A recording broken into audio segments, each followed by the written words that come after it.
Hello, dear students. Good morning to all of you. Today is the lecture number 2 for class 12 and chapter is the moving charge and magnetism. तो बेटा आज एक rule समझाना है पहले बेटा आपको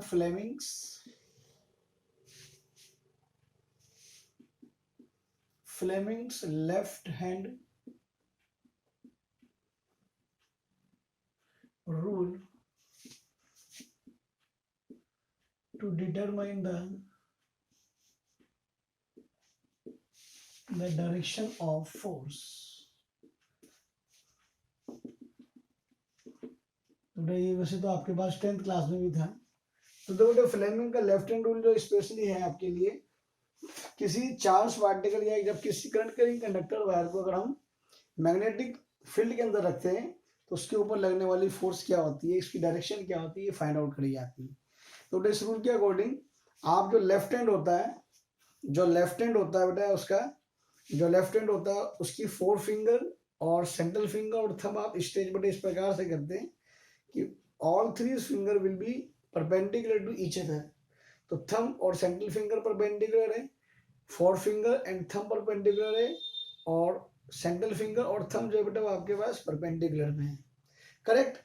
तो आपके पास ये जो होनी चाहिए towards the direction of magnetic field, ठीक है ना, and the central finger should be in the direction of current, then your thumb will gives us the direction of magnetising force on the current carrying conductor और charge particle.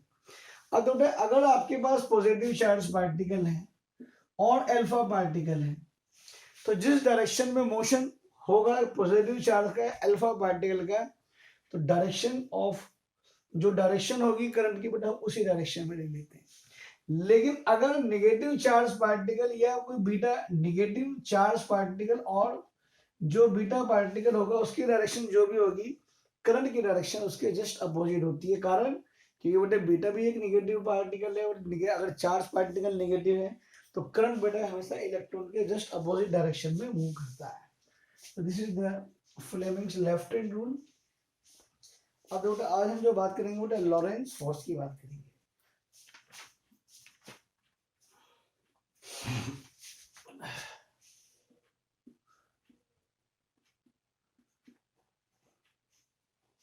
Lawrence force,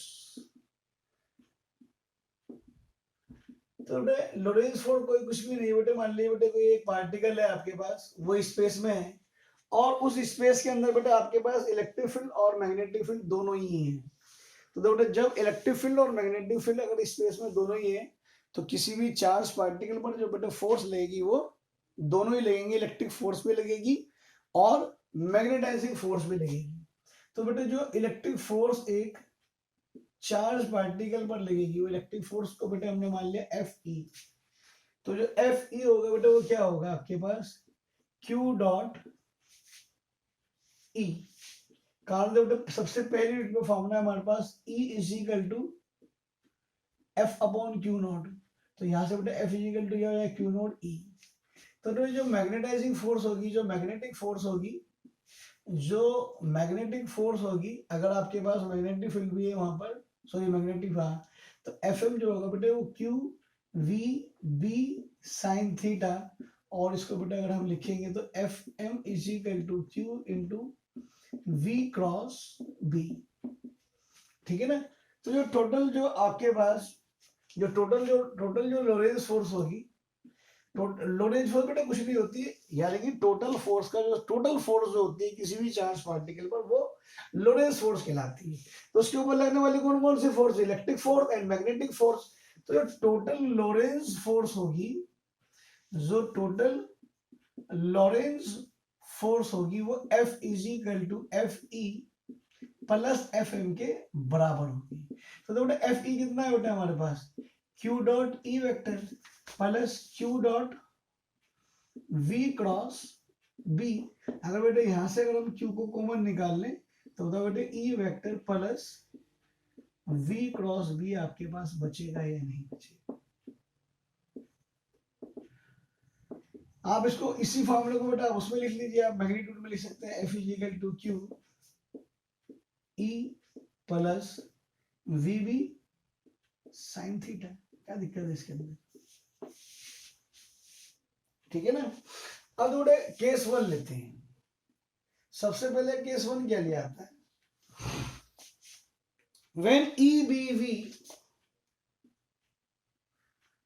when E vector, B vector and V vector are collinear.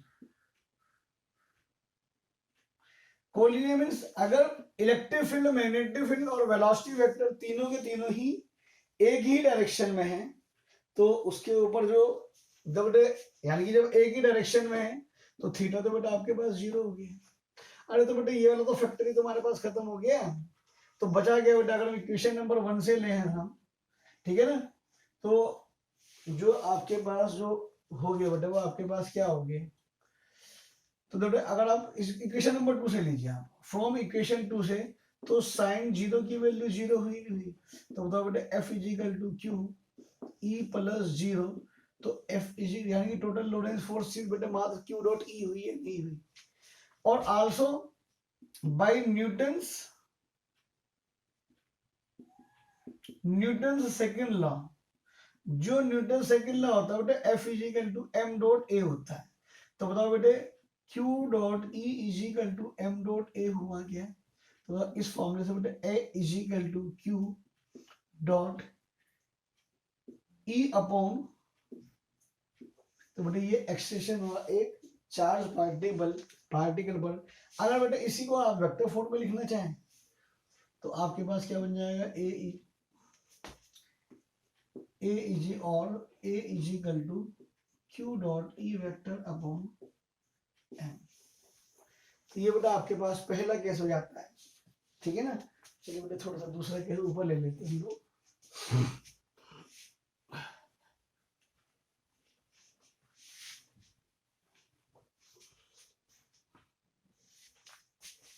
Case second, if E vector comma B vector and velocity vector all three are mutually perpendicular to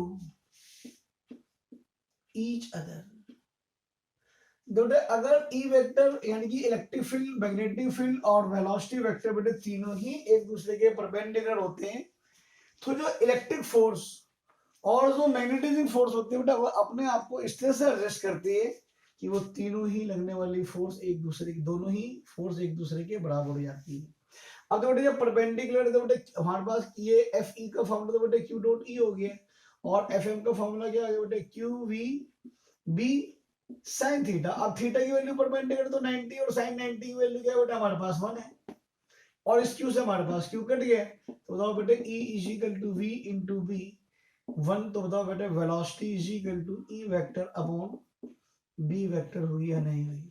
और अगर बेटा हम velocity को vector form में लिखना चाहें तो E vector upon, यानी कि बेटा कहने का मतलब बेटा ये है कि अगर कोई चार्ज पार्टिकल, अगर कोई इलेक्ट्रिक फील्ड, मैग्नेटिक फील्ड और वेलोसिटी वेक्टर तीनों ही एक दूसरे के परपेंडिकुलर होते हैं, तो इलेक्ट्रिक फोर्स और मैग्नेटिक फोर्स दोनों एक दूसरे के बराबर हो जाती है। इस केस में जो वेलोसिटी होगी एक चार्ज पार्टिकल की, वो इलेक्ट्रिक फील्ड और वेक्टर फील्ड के बीच का रेशियो जो होगा वो आपको वेलोसिटी देगा एक चार्ज पार्टिकल के लिए। बताओ बेटे बात समझ में आई कि नहीं आई? ओके चलिएगा।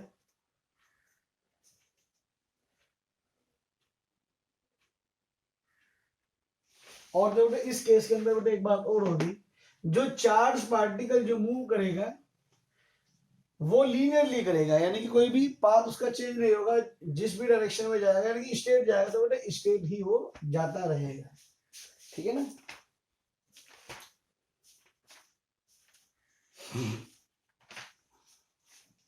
चलिए बेटे 2-3 बेटे रूल समझाने हैं आज, उसके बाद बायवर्ड सेवर्ड्स ला तो आज नहीं हो पाएगा, लेकिन बेटे उसको समझाने से पहले आप लोग मैग्नेटिक फील्ड की डायरेक्शन को बेटे किस प्रकार से फाइंड आउट करा जाता है वो आप रूल समझ लीजिए बेटे थोड़ा सा।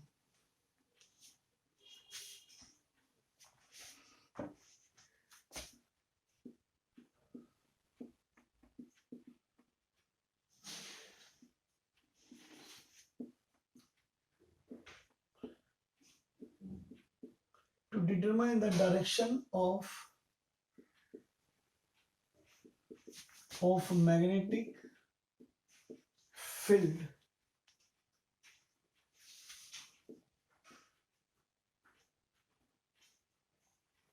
produced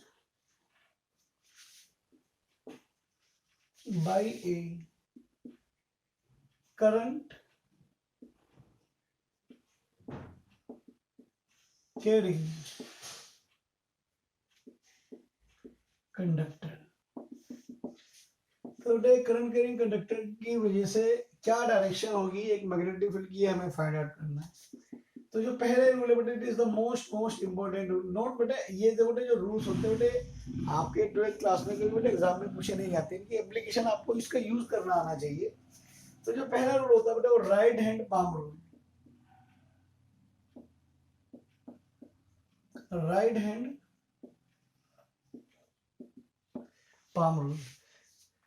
तो देखो बेटे राइट हैंड पाम रूल क्या कहते हैं, ये मेरे पास राइट हैंड है बेटे, ठीक है ना। तो ये आपके पास राइट हैंड पाम रूल क्या कहता है, तो देखो बेटे जो आप स्ट्रेच बेटे इस तरह से करेंगे, ये आपकी फिंगर्स और जो थंब होगा आपके पास बेटे जो आपकी फिंगर और जो थंब होगा, it should be perpendicular to each other, correct. ये परपेंडिकुलर होना चाहिए बेटे एक दूसरे के। तो अब जो थंब होना चाहिए, it should be in the direction of current, और जो फिंगर पॉइंट्स करेंगे वो उस पॉइंट पर करेंगे जहां पर आपको मैग्नेटिक फील्ड निकालना है। तो जो परपेंडिकुलर होगा आपके पास पाम का, it will gives you the direction of magnetic field, this is the palm rule. बेटे मोस्टली जो न्यूमेरिकल्स होंगे वो आपके पास राइट हैंड पाम रूल से हो जाते हैं, ठीक है ना। अब बेटे मान लीजिए बेटे आपके पास करंट कैरिंग कंडक्टर बेटे मान लीजिए ये है, और इसके अंदर जो करंट जा रहा है बेटे वो, और मान लीजिए बेटे ये एक पॉइंट पी है, और बेटे जनरली ये जो रूल होता है राइट हैंड पाम रूल, किसी स्पेसिफाइड पॉइंट के लिए कहां पर उसका उस पॉइंट पर मैग्नेटिक फील्ड क्या होगा उसके लिए होता है। तो बेटे आपके पास राइट हैंड पाम रूल लगाए हम, तो ये राइट हैंड है, तो हमारा थंब जो बेटे करंट की डायरेक्शन में, और जो फिंगर पॉइंट्स कर रही है कहां पर, जहां पर मुझे मैग्नेटिक फील्ड निकालना है। फिंगर पॉइंट्स नहीं बेटा एग्जैक्टली बस उसकी डायरेक्शन में हो जाए। तो ये बेटे इसके पाम का परपेंडिकुलर है, तो बेटे आपके पास magnetic field into the page, आप कॉपी पर बनाएंगे तो बेटे इनटू द पेज होगा नहीं होगा। तो बेटे जो इनटू द पेज होता है बेटे वो उसको हम क्रॉस से दिखा देते हैं। तो वास्तव में जो क्रॉस का सिंबल होता है ये होता है magnetic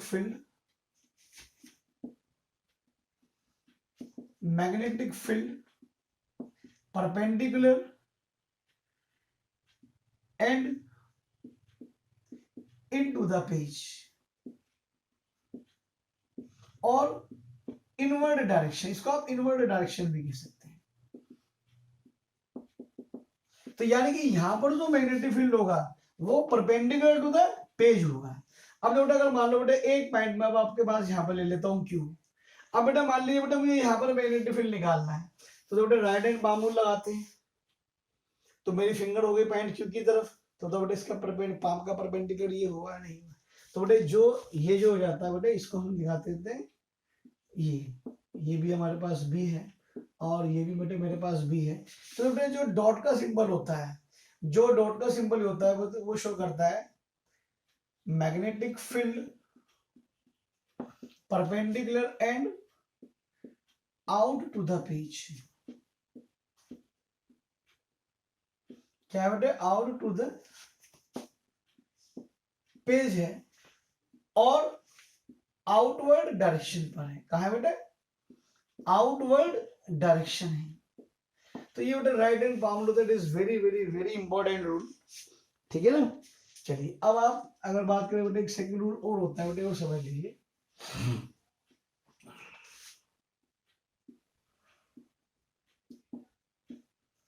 right hand thumb rule. तो बेटे जो राइट हैंड थंब रूल होता है बेटे क्या होता है, अगर मान लिया बेटे ये आपके पास एक स्ट्रेट करंट कैरिंग कंडक्टर है, जो राइट हैंड थंब रूल होता है बेटे वो हमें ये बताता है कि आप अपने हाथ को, मान लीजिए बेटे आप जो है, अगर बेटे मान लिया मेरे पास ये एक स्ट्रेट करंट कैरिंग कंडक्टर है, और इसके अंदर करंट बेटे नीचे से ऊपर जा रहा है, तो राइट हैंड थंब रूल क्या कहता है बेटा, आप इस वायर को होल्ड करेंगे इस प्रकार से कि आपका जो थंब होना चाहिए वो करंट की डायरेक्शन में होना चाहिए, करेक्ट। तो जो कर्ल द फिंगर, जो आपके पास जो मूवमेंट होगा फिंगर्स की मूवमेंट जो होगा वो आपको मैग्नेटिक फील्ड की डायरेक्शन देगा। तो बेटा जब आपके पास करंट ऊपर है, मान लो बेटा यहाँ से आपको मुझे बनाना है, तो ये कॉन्सेंट्रिक ऑफ द सर्कल्स होंगे, ठीक है ना। और बेटा ये जो होंगे वो कैसे होंगे, ये एंटी क्लॉक होंगे। तो यानी कि बेटा मैग्नेटिक फील्ड क्या हुआ, जो मैग्नेटिक फील्ड हुआ, जो मैग्नेटिक फील्ड हुआ करंट कैरिंग कंडक्टर के ऊपर जा रहा है, स्टेट करंट कैरिंग कंडक्टर में जो मैग्नेटिक फील्ड होगा वो कैसा होगा बेटा, वो एंटी क्लॉकवाइज होगा। क्या होगा, वो एंटी क्लॉकवाइज। और तो बेटा अगर यही आपके पास करंट बेटा आपके पास नीचे से ऊपर जाएगा तो we will hold the wire in such a way the thumb जो होगा करंट की डायरेक्शन में होल्ड दिस लाइन। तो आपके पास जो मैग्नेटिक फील्ड होगा वो आपके पास कैसा होगा, वो आपके पास क्लॉकवाइज हो जाएगा। कैसा हो जाएगा बेटा, मैग्नेटिक फील्ड जो जाएगा वो, जो मैग्नेटिक फील्ड हो जाएगा वो क्लॉकवाइज हो जाएगा, ठीक है ना। तो बेटा ये भी एक तरीका होता है। तो बेटा आज के लिए बेटा इतना सफिशिएंट है। तो मैग्नेटिक फील्ड डायरेक्शन कैसे निकाली जाती है मैंने आपको बता दिया। नेक्स्ट लेक्चर में मैं आपको बायट सेवर्ट्स लॉ और उसकी एप्लीकेशन पढ़ाना शुरू करेंगे। ओके, थैंक यू बेटा।